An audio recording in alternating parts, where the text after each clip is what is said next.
Hello and welcome to this episode of I Don't Know Jack About Parenting, where today I'm going to be talking about how you talk negative to your kids and you don't even know it.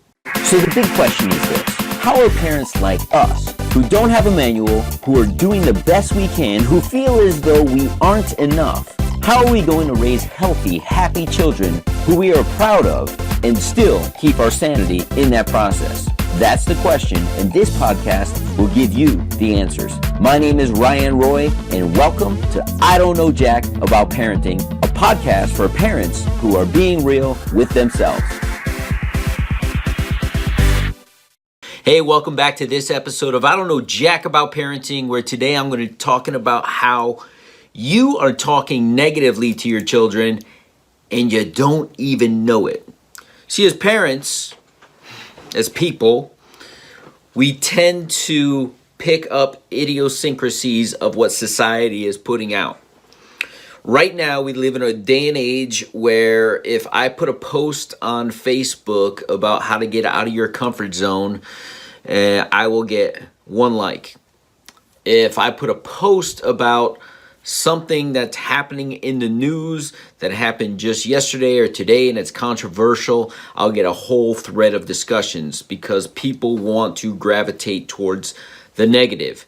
When we gravitate towards the negative, what happens is we get caught up in that negative terminology. We get caught up in telling people not what to do, but a lot of times what not to do. And then we start getting really comfortable in our everyday terminology and conversations about sharing negative thoughts and negative things that are going on.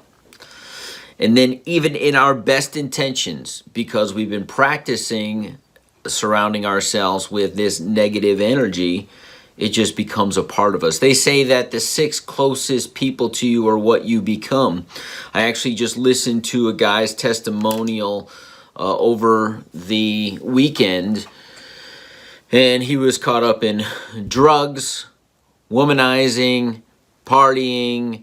He was functional, all this, and kind of successful, although he admitted that he never had a job or did the same thing any more than 3 years. But everything he did, he was highly successful until people kind of caught on, and then he had to move on. He said a funny thing happened.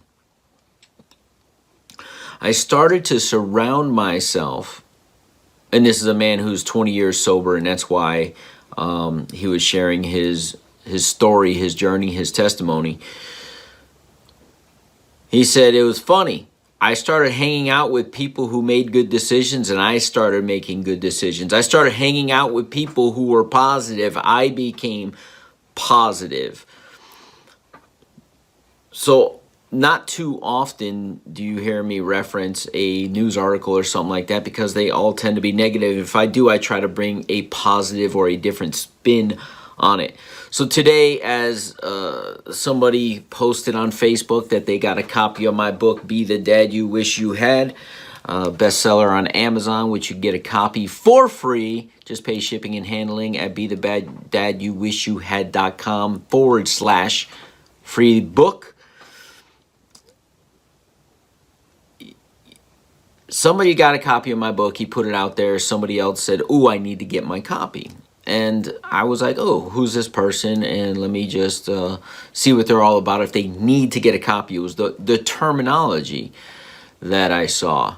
And this is a person that when I clicked on their page, looks like they're doing some amazing things in the community.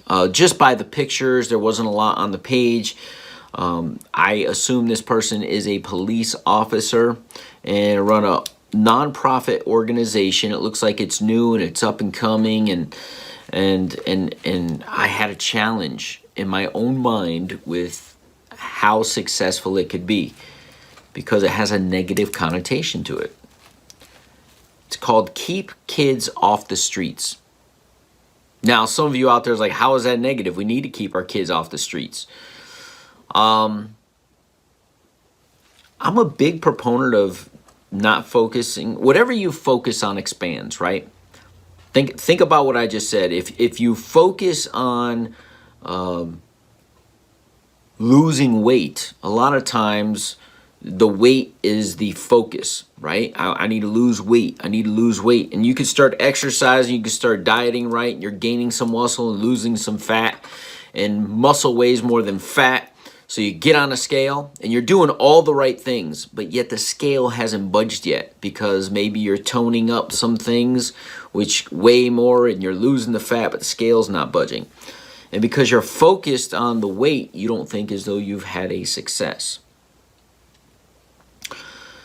So my better thing in the terminology of instead of losing weight, and some people say don't lose it, donate it, because when you donate it, you've given it away and you're probably not getting it back. You lose it, you tend to want to lose something, you want to find something. So the challenge I have in this is keep our kids off the streets. So where could the kids be if they're not in the streets? Kids say, hey, we want to keep you off the streets. Fantastic. I'm going to go to the club till the wee hours of the night. Hey, I'm off the streets. You said keep me off the streets.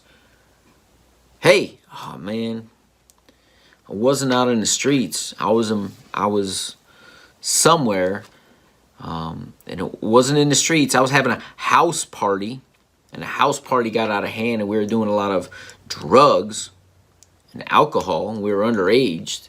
But we were off the streets. We were trying to do it in the comfort of our own home. We weren't doing the right things, but we were doing it off the streets.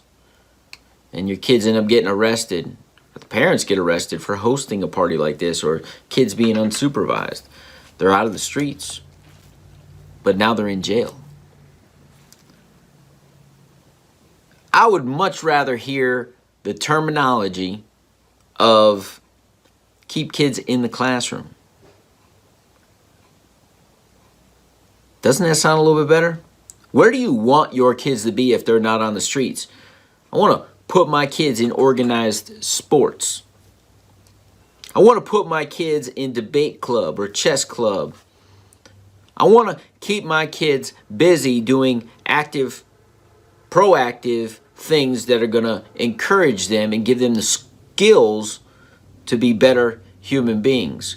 But off the streets is so general. I have a chapter in my book of Be the Dad You Wish You Had where I say, tell kids what you want them to do, not what you don't want them to do. So many times, kids will be running in the house and a parent will say something to the effect of, don't run in the house. All right. And my kid is, I don't know about yours, but mine would start skipping or he'd start stomping because he wants to get that energy out, right? He had a lot of energy. He's running around the house. But more effective communication would be to tell them what I want them to do, not what I don't want them to do. What I do want them to do is to walk in the house. And if your kids start walking in the house, and that's clear, you walk in the house. But to say not to run gives him a whole lot of other options. To say keep the kids off the streets, give them a whole lot of other options. Because the goal of keeping them off the streets, I get it and you get it, but the kids may not get it, is that you want them to be safe and you want them to be doing something productive with that time. So more importantly than keeping them off the streets, what are they going to do with that time? I was thinking about this, and it may be even more of a bestseller. Maybe I'd sell more copies if the copy of my book read something like this.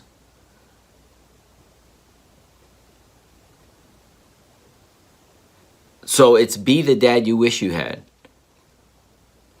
But what if it read, I'm not going to be like my father? See, not like your father. Your father could have been an alcoholic. I don't know. Your father could have been absent. Your father could have been an abusive person. But I didn't title my book, I'm Not Going to Be Like My Father, because I don't know what your father looks like. But it's all-encompassing when I say be the dad you wish you had, because you can define that. But too many men, too many women, for that matter, say, I'm going to be like my mother. I'm not going to be like my father. And because they focus on being like dad or being like mom, even though they put a not in front. See, kids don't hear don't. And our subconscious doesn't hear I'm not going to be like. They hear I'm going to be like dad.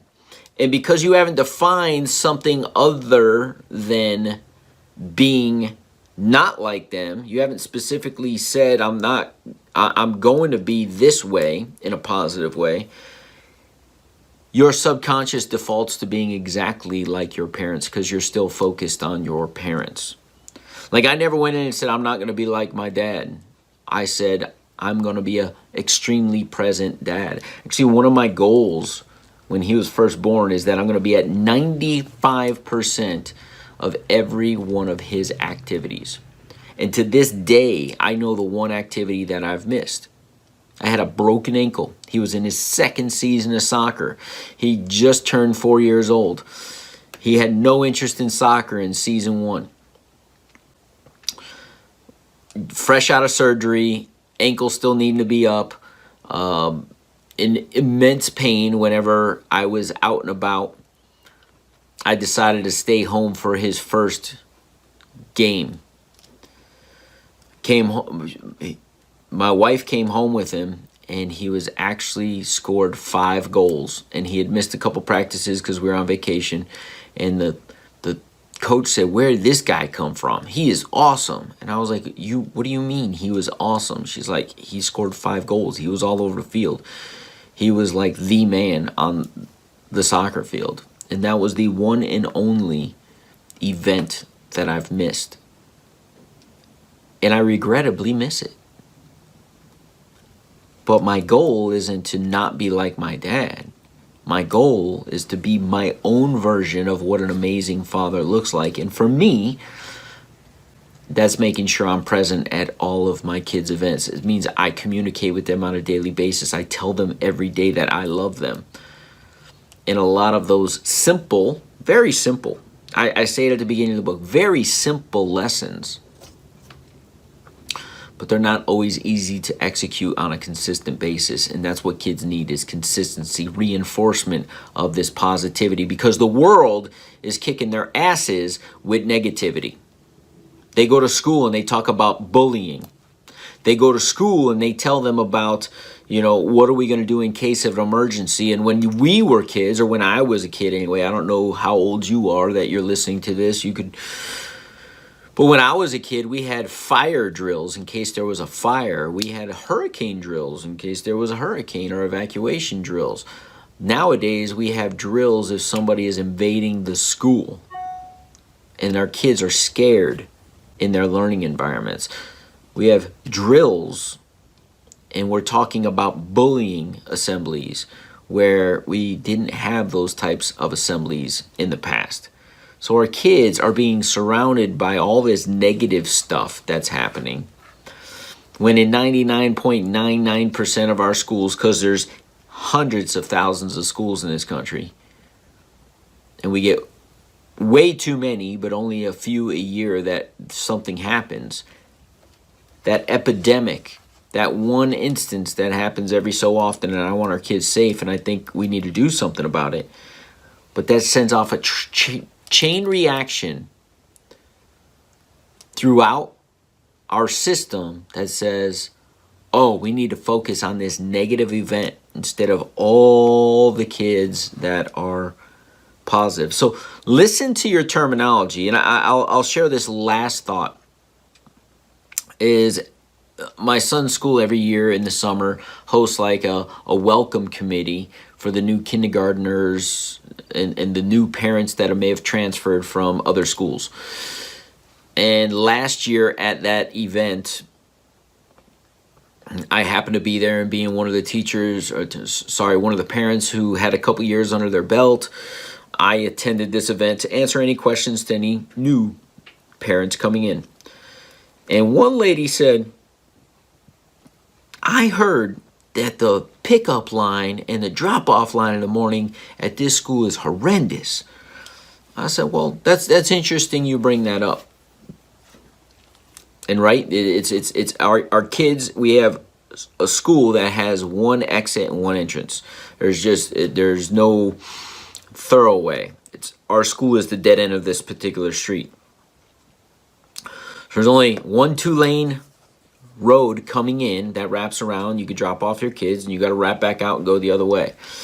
And there can be 40 or 50 cars deep dropping off kids, and we have a pretty efficient process.